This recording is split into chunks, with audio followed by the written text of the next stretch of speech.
Welcome to our channel. Welcome to another one of our videos. Today we're going to discuss Robinhood.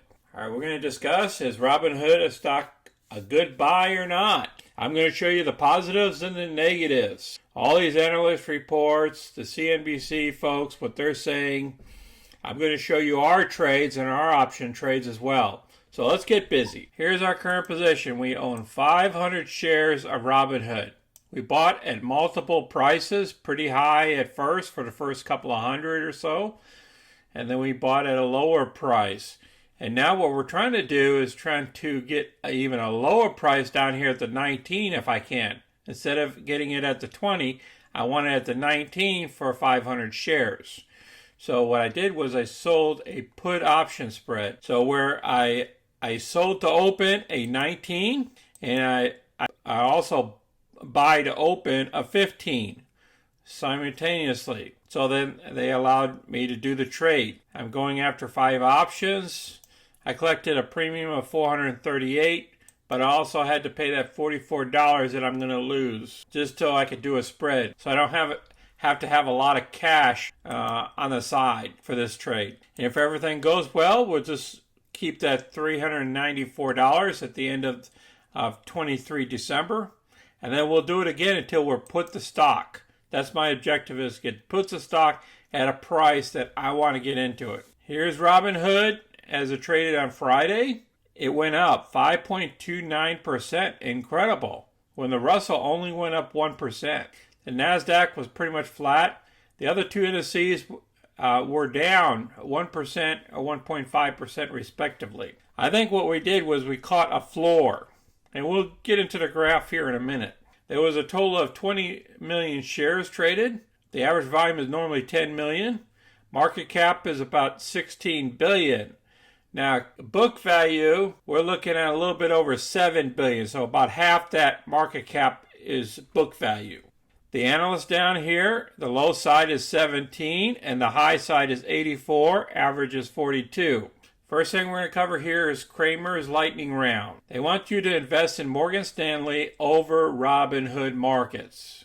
Now, if you look down here, a lot of these people here believe in Robinhood. I believe in Robinhood. Robinhood is the alpha, has alpha wallets coming out by next year. Bets launches in January. Morgan and Robinhood aren't even in the same markets. That's what they're saying here. Come on, Hood, all the way. So you can see some of the comments against Jim here. I'm going to show you the good, bad, and ugly here. And here's another commentator. Bank of America initiated Robinhood as underperformed. They put a rating at $22. That was on December 16th. Let's listen to a little bit of this. Initiated underperform at Bank of America. $22 is the price target. They say the perfect storm is over. Growth is going to be harder to achieve. What do you think? Bank of America basically reiterating what we told you on this show the day it went public. Yep, Josh has been telling you over time, telling us that's going to go down. Okay, so he was right a little bit on this one here. Because once a stock goes IPO, everybody jumped in, they jacked the price up, and then next thing you know, it has to come down sooner or later. And that's what happened here. We just went public last August. So let's look at the charts real quick. Like I stated, we went public back here around September 1st time frame. It shot all the way up here to $79. It was pretty much the first couple of days that it went public. And then she came back down to reality here around $40. Yeah, I got caught up in a little bit of the 44 or so when it came here. That's where I bought my first 100 shares, and I should have waited until it settled down. At least I would have got it around $42 a share. But it's okay. And then it dipped again.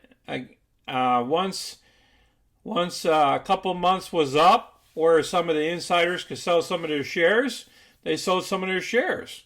So then they dipped. And then these other insiders wanted to sell their shares. You can see these volumes, these spikes in volumes. And then they did. Over time, they were allowed to sell some more of their shares.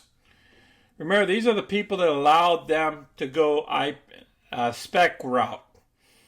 They were allowed to sell their shares at some point. So you got to remember something. they bought the IPO somewhere around, I don't know, about $30, $35 a share. And now they're selling their shares somewhere around, up here it's 37. Then they sold some of their shares down here at 24 level. And anybody that's trying to sell their shares now that's an insider, it's crazy. They shouldn't be selling.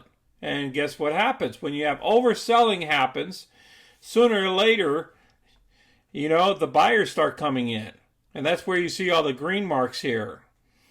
So over the last couple of days here, I've noticed a lot of green in there, in between the red. So more people are liking it at these prices here.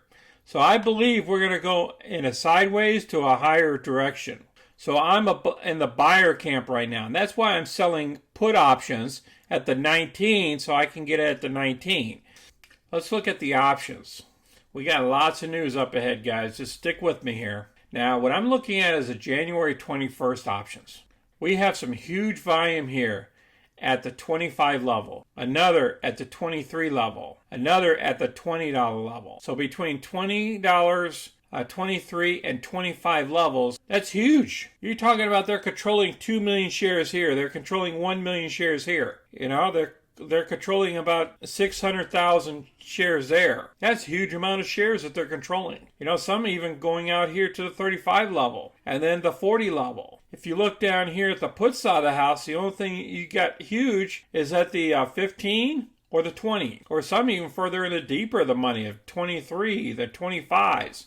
Well, maybe these people here are selling to open, and they're buying down here because they think the price is going to go up. So they're collecting premium down below just so they could do these trades up here because they believe the stock is going higher. That's why they would do that. Otherwise, they would put the stock down below. First article I'm going to cover is Cathie Wood's ARK Invest buys over 360,000 shares of Robinhood. This happened on the 17th, which was Friday. And they covered their trade, 363,261 shares. So now they have roughly $6.6 million. Let's look at ARK Invest. Look at these trades here. ARK Invest has been buying Robinhood since November 22nd. And they even bought all the way up until the 16th of December. Look at all those shares that they bought. Huge amount of shares here. If they keep going like this and keep buying every day, shoot, they might own 50% of the company before we know it. Now, this is a new product that they're allowing to happen. Coming up here on the 22nd, as Robinhood helps you give a truly unique gift for holiday gift, crypto. They talk about the key points of it. It's going to begin Thursday, December 22nd, and talk more about it and how it works, how the process is going to work. And then they talk about the IRS side of the house on the gift tax and everything else if you give too much. I'm going to place this down below so you can review it, just in case you want to perform this on Robinhood. Now, Robinhood stock entering 2022 on a low note after congressional hearings. Now, they're telling us the obvious, that it closed down here at the 1913 levels, that they have an outperform rating and price targets of $45. And they're talking about the memes. Now, the crypto trades. Robinhood is working on a rollout of crypto wallet for which it has amassed more than 1 million signups. So this is going to be a good big thing for Robinhood. That's why I still think it's a buy. I appreciate everybody watching our videos. Everything inside this video here will be in the description area so you can review those videos and information at your leisure. If you have any questions or comments, please place them down below or even share your trades with us. You guys enjoy your weekend. Be safe out there. Until next time, this is Sonny. I'm out.